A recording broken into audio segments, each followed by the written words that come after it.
Bună, dragii mei, bine ați venit, bine ați revenit. Sunt Meme și ca de fiecare dată înainte de a începe, vă reamintesc cât de minunați și de puternici sunteți. Astăzi vorbim despre energia zilelor ce vor urma, despre ziua 19 sau despre acel moment în care tu accesezi această înregistrare. Ia de aici, te rog frumos, ceea ce rezonează cu tine, ce îți este util. Vă mulțumesc tuturor pentru vizionare, pentru că sunteți alături de mine și vă rog frumos să nu uitați. Dacă munca mea vă inspiră, vă ajută, abonați-vă și apreciați clipurile, pentru că asta îmi este mie de real folos. Îmi susține munca, mă motivează. O zi de vibrație 19, arcana soarelui. În cheile genelor 19 înseamnă codependență, înseamnă și sacrificiu, dar sacrificiu pentru un bine suprem. Asta înseamnă în felul următor. Ai capacitatea de a face ceva din suflet, ai capacitatea de a lăsa deoparte grijile zilnice, programul, tot ceea ce te frământă în mod normal pentru a face un bine care este bine făcut și la un moment dat se întoarce. Venus își începe și ea tranzitul prin Fecioară și vorbim despre vineri, ziua planetei Venus. Este o zi cu armonie, este o zi în care lucrurile se întâmplă și se întâmplă cu sens. Este o zi și cu energie bună, pentru că omul nu își pierde energia atunci când face lucruri cu sens. Tocmai atunci când face lucruri cu sens și lucrează la proiecte importante, intră în flux și se reîncarcă cu energie atunci când nivelul acesteia scade. Omul pierde energia în conflicte inutile, în lucruri obositoare și inutile, atunci când pleci să iei ceva și te întorci din drum, sau când mintea ta este copleșită, când sistemul tău nervos nu este echilibrat. Să vedem mai departe ce ne spune energia. Ne apropiem de eclipsă, ne apropiem de acea senzație de oboseală. Bine că este în weekend și ne odihnim. Avem aici cuvântul freak. Asta înseamnă ceva atipic. Să fii tu însuți, în autenticitate astăzi. Pur și simplu să fii și să existi. Sau pot apărea fel și fel de situații amuzante, distractive, prin care să te bucuri de viață. Iar dacă cineva îți spune ceva astăzi și ai senzația că te jignește sau îți provoacă disconfort, află că nu este vorba despre tine. Este vorba despre o situație în care programul subconștient al acelei persoane și al societății te vrea înapoi în turmă, te vrea înapoi în țarc.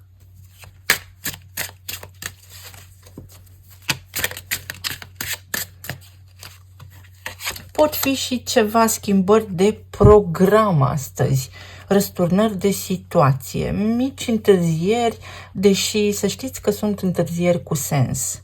Uite, fără cuvinte, o situație care te poate lăsa fără cuvinte. Fie cineva la care te gândești tu acum te poate lăsa fără cuvinte, în sensul că te surprinde, face o afirmație ciudată sau neașteptată, fie este vorba despre faptul că nu ai de dat explicații. Nu ar trebui să te intereseze ce spune gura lumii sau ce ți se transmite atunci când tu știi că mesajul nu este autentic. Poate fi și o zi cu o doză de creativitate desăvârșită, în care să-ți vină o idee din pasiune, din bucuria vieții sau să faci ceva inedit. Fă-o, te va bucura.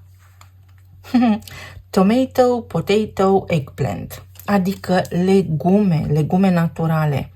Însă, în anumite cazuri, mai ales dacă ai dezechilibre la nivel de sistem digestiv, îți pot irita stomacul, pot provoca gastrită sau pot fermenta.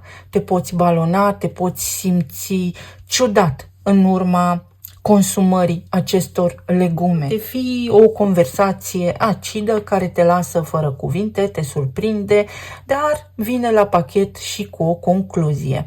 Pentru că orice acțiune are și o consecință, te convingi. Acum ești sigur de ceva anume, fără niciun fel de dubiu. Indiferent despre ce vorbim acum. și iubire. S-ar putea pentru unii dintre voi, partenerii voștri, să aibă ceva provocări la nivel digestiv astăzi sau să fie un mic conflict, o discuție pe care nu o digerați, fie personală între voi și partenerii voștri de viață dacă aveți un cuplu stabil, fie voi și cineva cu care interacționați astăzi, fie în familie, o situație care apasă și pe care nu o puteți digera. Lăsați-o să plece, nu permiteți acelei situații să se inflameze pentru că somatizați și în corpul fizic inflamația. Dacă vreți să fiți siguri în legătură cu ceva anume, abordați situația atipic, fără rușine.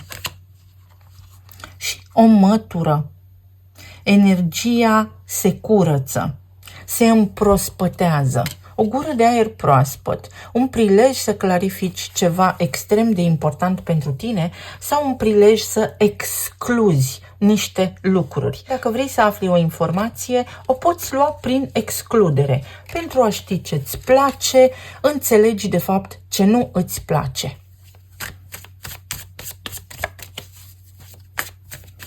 Poate fi în rutina ta, la locul de muncă. Poate fi o situație stresantă care îți cauzează o stare de tensiune interioară despre care am vorbit ieri. Și o poți calma, te poți elibera. Pentru că ai puterea. Uite, aici este un păianjen. Păianjenul ca și simbol, ca și totem, vorbește despre supraviețuire. Cam așa este și ziua ce urmează. Sub arcana soarelui care ne dă energie să ne îndeplinim obiectivele. Obiectiv îndeplinit. Chiar dacă s-ar putea să rămâi fără cuvinte. Sau poate fi cumva o situație neașteptată în care umpli aceste pagini. Adică ai acea conversație pe care ți-o dorești. Mai poate fi un scenariu potențial aici, pentru că vorbim despre energie la nivel de potențial. Închizi carte, nu mai vrei să știi nimic, te retragi, nu te mai interesează nimic, pentru că atingi acea doză de înțelepciune în care singur îți dai seama despre ce este vorba.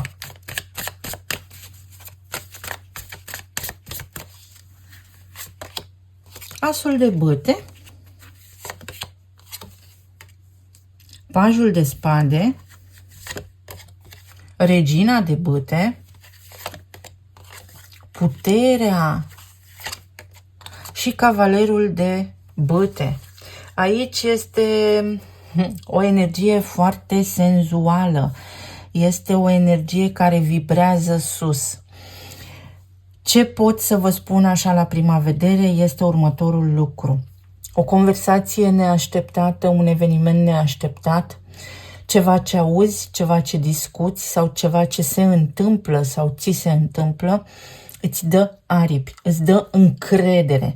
Poți ajunge să te simți foarte bine astăzi sau atunci când asculți înregistrarea, să te simți invincibil, să prinzi curaj, putere, să ai voință, să avansezi sau să elimini ceva ce te-a intoxicat, te-a inflamat, o ceartă, niște alimente, o stare de rău. La revedere! Toate astea pot fi eliminate. În zona relațiilor, pentru cei care sunteți singuri, poate fi un foarte bun prilej să întâlniți pe cineva pentru că s-ar putea să primiți complimente, să fiți foarte atrăgători în ochii cuiva în perioada ce urmează. Pentru aceia dintre voi care sunteți deja în relații formate, în cupluri stabile, poate fi o zi în care, dintr-o dată din senin, partenerul sau partenera voastră de viață să fie așa cumva mai amorezată, mai jucăușă, mai amorezat sau mai jucăuș. Vorbim la nivel general despre persoana voastră de interes. O zi în care persoana dragă vouă are așa chef de joacă, să spunem, într-o notă foarte amuzantă. Este ceva erotism aici, este ceva magnetism. Venus iese din leu și intră în fecioară. Avem energia aceasta a soarelui, ca și arcană, și mai avem și eclipsa, luna nouă în weekend. Adică ca și când oamenii se eliberează de o povară sufletească, încep weekendul și parcă au timp, parcă acum se văd reciproc, își fac planuri. O conversație care îți dă încredere, o stare, o senzație care te face să plutești. Te poți uita în oglindă și poți spune ce frumos sunt, ce tânăr sunt, ce bine mă simt astăzi. Pot fi și ceva propuneri indecente, pot fi și activități, planuri, întâlniri, conversații, colaborări care încep să funcționeze așa cum îți dorești tu. Este o zi foarte energică în care și la nivel medical, la nivel de sănătate, începi să te simți mai bine. Pe zona financiară afli niște vești sau îți vin niște idei care să știi că te pot duce departe. Ori începi să te miști pentru că deja ai aflat un răspuns și acum știi clar, limpede și fără dubiu că trebuie să începi ceva nou sau către ce te îndrepți. Mai poate fi o zi foarte, foarte bună în ceea ce privește copiii. Și dacă sunt mici, și dacă sunt mari. Cumva aveți o conversație cu aceștia și vă expun copiii voștri niște planuri, dar niște planuri care îi entuziasmează foarte mult. Sunt planuri pe care dacă le implementează și pe care dacă le iau în serios, veți vedea că duc într-o direcție extraordinar de bună. Foarte multă pasiune, foarte multă chimie. S-ar putea unii dintre voi să vă treziți cu declarații de dragoste, cu zâmbete pe stradă de la oameni pe care nu-i cunoașteți sau de la oameni pe care îi cunoașteți. Să fie așa un fel de atracție, de senzualitate. Un început creativ, o forță vitală, uriașă, care vă ajută și la nivel creativ. Poate unii dintre voi începe să scrieți ceva în legătură cu un proiect pe care acum îl puteți implementa. Poate fi o carte, literatură, poate fi literatură științifico-fantastică, poate fi ceva extrem de creativ sau poate fi ordine în gânduri, pot fi acte, pot fi chestiuni care implică justiția, pot fi colaborări, contracte de colaborare sau de muncă. Judecata ca și ieri, cavalerul de spade, steaua ca și ieri, 7 de bâte și 6 de bâte. Un pas înapoi, pentru că ați avut răbdare. Pentru unii dintre voi se poate întâmpla ceva extraordinar de bun pentru că ați avut răbdare. Este o zi cu succes, pentru succes. O zi cu evenimente spontane, cu evenimente unice sau o zi care declanșează o traiectorie. O traiectorie care implică sensul vieții voastre.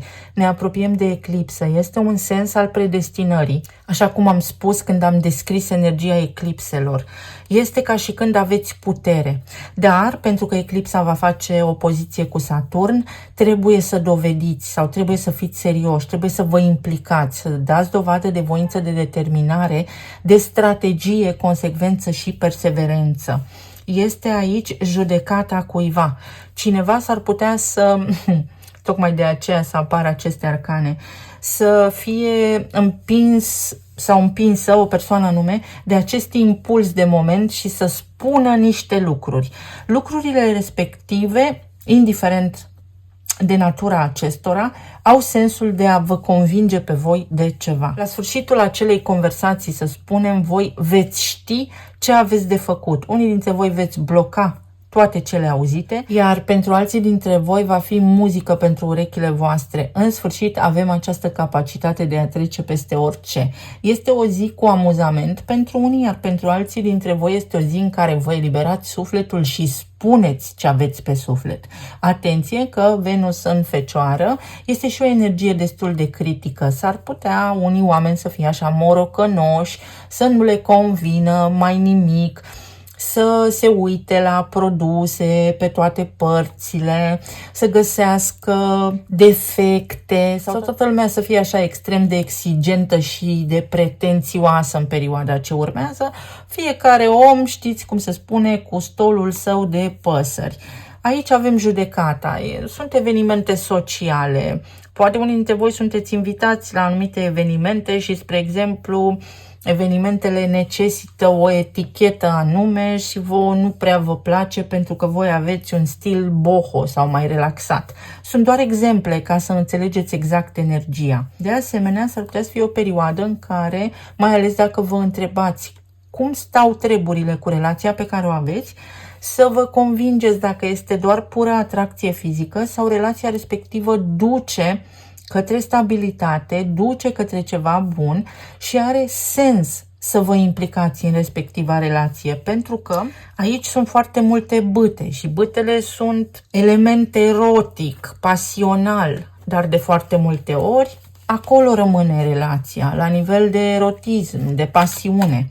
Acum aveți acest prilej să vă convingeți dacă vreți mai mult sau dacă se poate mai mult. Pentru alții dintre voi este acțiune, motivație, mobilitate. Se întâmplă lucruri. O perioadă poate ocupată, care aduce niște câștiguri, aduce succes. Luna, uite numărul 5. Spațiul dintre noi, se umple un gol. Fie la nivel financiar, fie în sufletul vostru.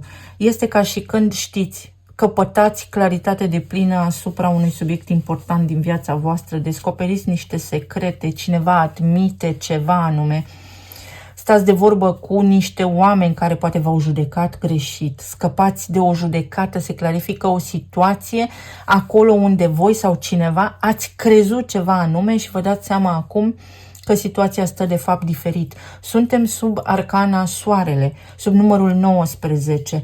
Las puțin de la mine, nu sunt reactiv și îmi dau seama că de fapt lucrurile sunt bune. Ceva de genul acesta. 19 am spus că este o situație de codependență, dar și un sacrificiu. Fac ceva bun pentru toată lumea. Binele acela se întoarce către mine. Este o acțiune organică, naturală.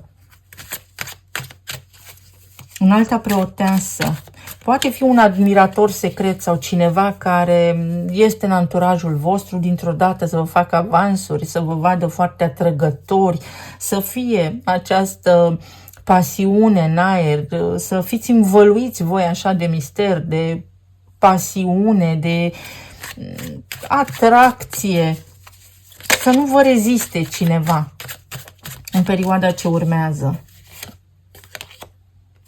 Și elementul pământ, practicalitate, realism foarte mult și datoria, ne cheamă datoria. Cineva este foarte atras energetic de voi în această perioadă, ori atrageți foarte ușor. Vi se întâmplă lucruri bune în această perioadă, vă atingeți toate obiectivele, ori este vorba despre o situație care se schimbă.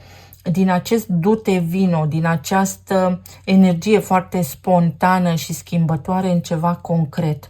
Fie că vorbim despre locul de muncă, unde poate ați fost obosiți, fie că vorbim despre investiții, spre exemplu, pentru aceia dintre voi care faceți trading sau investiți la bursă, fie pentru aceia dintre voi care ați avut cheltuieli, scăpați de acestea, fie pentru aceia dintre voi care aveți o relație, dar nu prea știți unde vă poziționați, lucrurile se clarifică și se clarifică definitiv, adică se luminează ceva situații importante de viață aici, plus că avem acest număr 5, căutăm stabilitatea și voi și cineva drag vă aliniați pe această frecvență a stabilității. Vă puteți găsi un loc de muncă. Este ceva neașteptat. Ceva neașteptat. Deci stăm sub acest element al surprizei.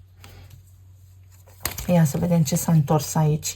Un mesaj, disperare și o persoană falsă. Puteți să vedeți cine vă invidiază, puteți să vedeți dacă ați primit sfaturi până acum din partea unor oameni, ce interes au avut la voi, puteți demasca, să spunem așa, impostorii, oamenii care nu vă poartă interesul, oamenii care nu sunt corecți cu voi sau se lămuresc niște situații la nivel financiar, acolo unde au existat pierderi, acolo unde poate ați avut procese de revendicare, se poate întâmpla acum să obțineți rezultate bune.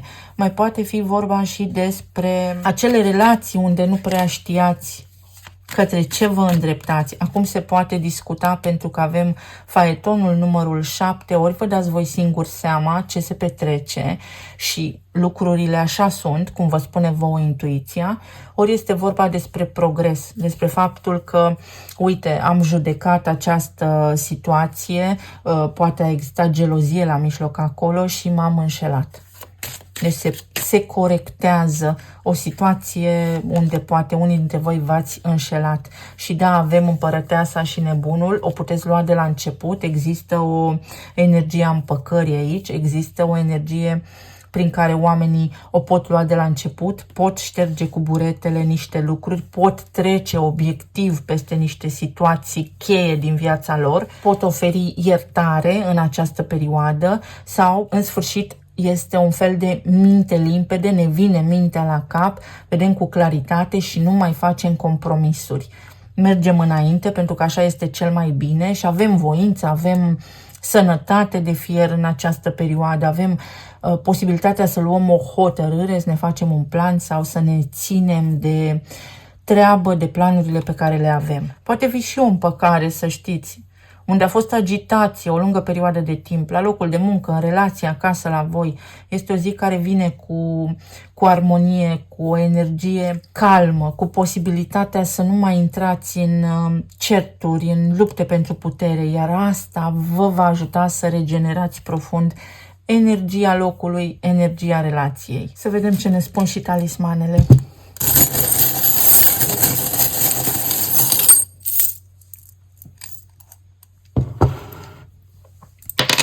Uite, o zi în care oamenii se acceptă reciproc, fără judecată, fără să judecăm greșit pe nimeni. Sau se poate lămuri o situație acolo unde am emis o judecată, se repară ceva, o vânzare, o remediere, ceva se repară la locul de muncă. O tensiune, vă eliberați de o tensiune.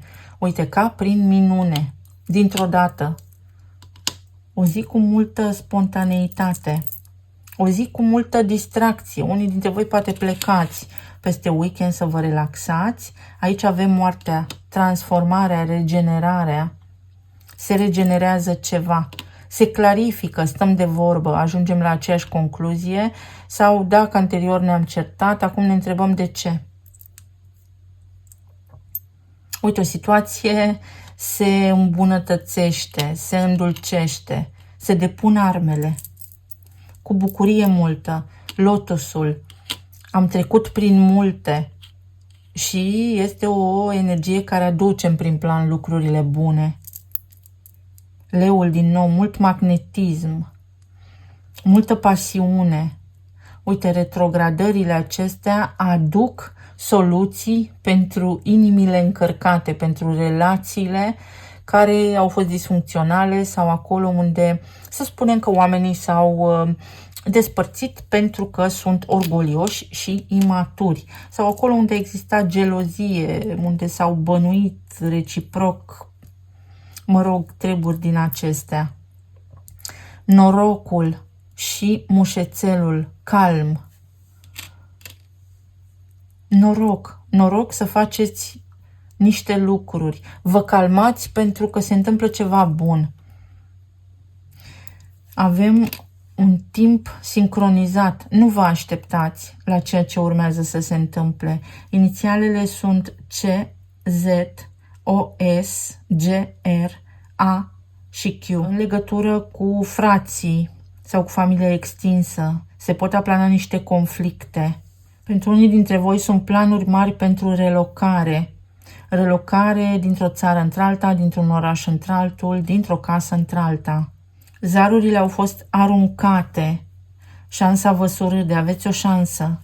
Pentru alții dintre voi este o perioadă de liniște, ori de concediu, ori de liniște. Iar alții dintre voi nu aveți timp de pierdut. Sunt aici oameni care mă ascultă, care au acum niște planuri. Voi veți ști fiecare dintre voi despre ce planuri este vorba. Faceți ceea ce trebuie făcut pentru a nu pierde timpul, pentru că există o șansă foarte mare acolo. Pentru alții dintre voi, atenție cum șofați, să nu vă ia oboseala la volan. Pentru alții dintre voi este o mașină nouă. Mai poate fi vorba despre ce am spus la începutul etalării. Să nu vă luați după nimeni, să nu urmați acel spirit de turmă, pentru că, uite, avem aici inițiala Z, litera Z.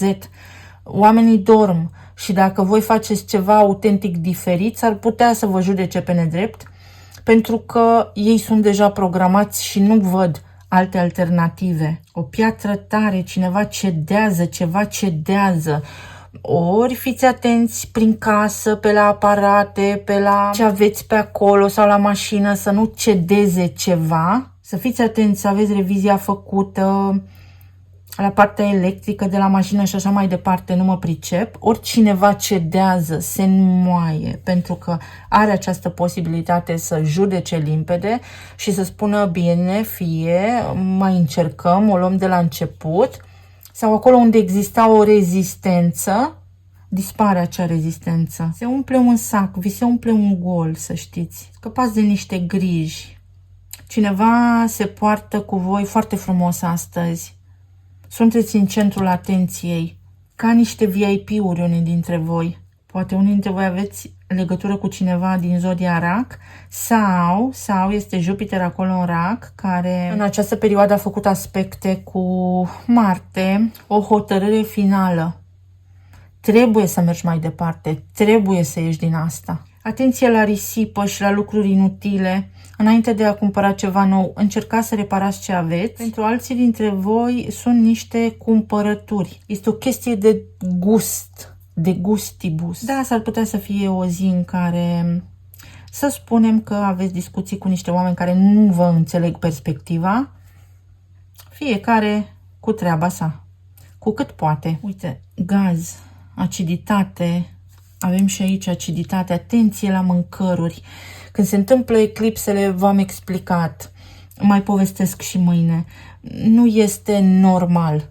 Pentru alții dintre voi aici este un carbon copy, nu este pentru voi mesajul sau cineva nu asta vrea să vă spună. Aveți răbdare, calmați situația, mai întrebați odată, pentru că pot fi niște mesaje eronate sau oamenii cu care interacționați să nu gândească neapărat limpede astăzi și să spună vrute și nevrute. Nu o luați de bună. Vă mulțumesc foarte mult. Vă doresc să aveți o zi minunată, să fiți bine, sănătoși și iubiți, oriunde v-ați afla în această lume și să ne reauzim cu bine și data viitoare. Pa, pa!